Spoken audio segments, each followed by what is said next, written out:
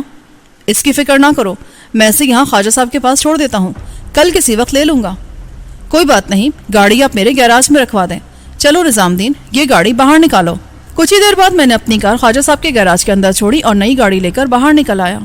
نظام دین بہت اچھا ڈرائیور تھا، اس نے گاڑی سڑک پر ڈالی تو بولا، آپ نے بہت اچھا سودا کیا صاحب جی، یہ بہت ودیا گاڑی ہے، پیٹرول بھی کم خرچ کرتی ہے، مزہ آتا ہے اسے چلانے میں، واہ واہ۔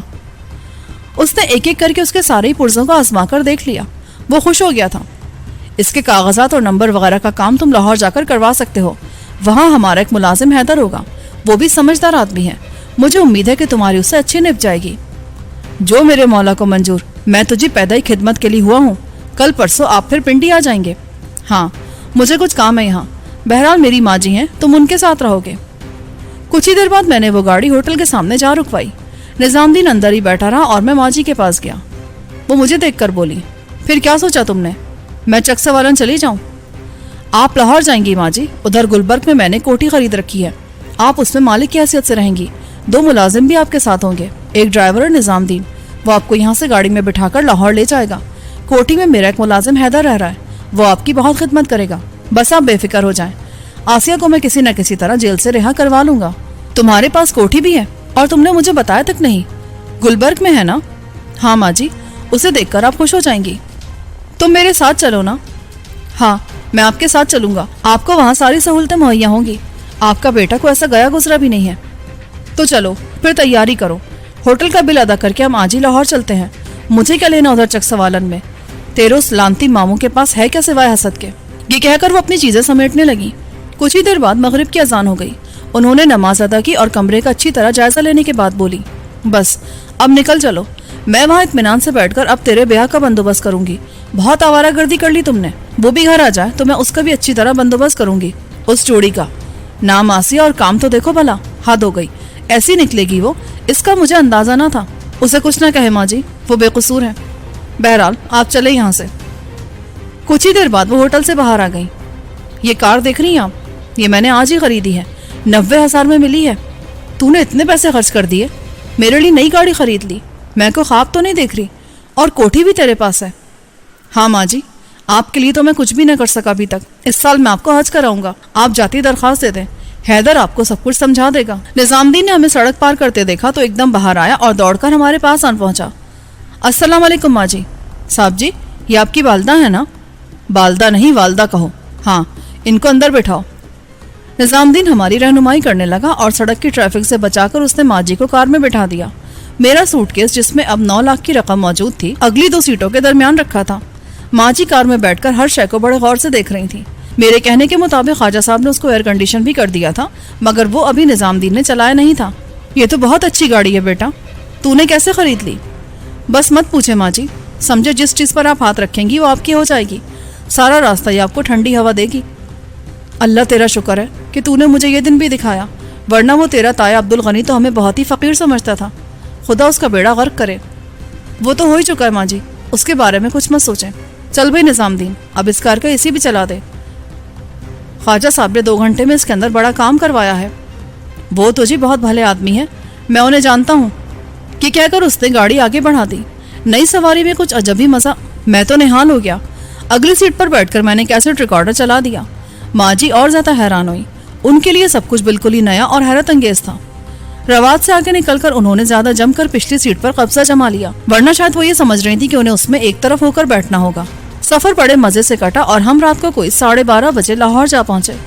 جہلم میں گاڑی روک کر نظام دین نے ہمارے لیے ڈھیر سارے پھل خرید لیے۔ ماں جی سارا راستہ ان سے دل بہلاتی رہیں۔ حیرت ہے کہ انہوں نے مجھ سے راستے میں آسیہ کے بارے میں کوئی بات نہ کی، شاید وہ نظام دین کی وجہ سے ایسا کر رہی تھی۔ بہرحال انہیں یہ احساس تھا کہ کسی اور کے سامنے انہیں کوئی ایسی بات نہیں کہنی چاہیے جس سے ان کی یا ان کے بیٹے کی سبکی ہو۔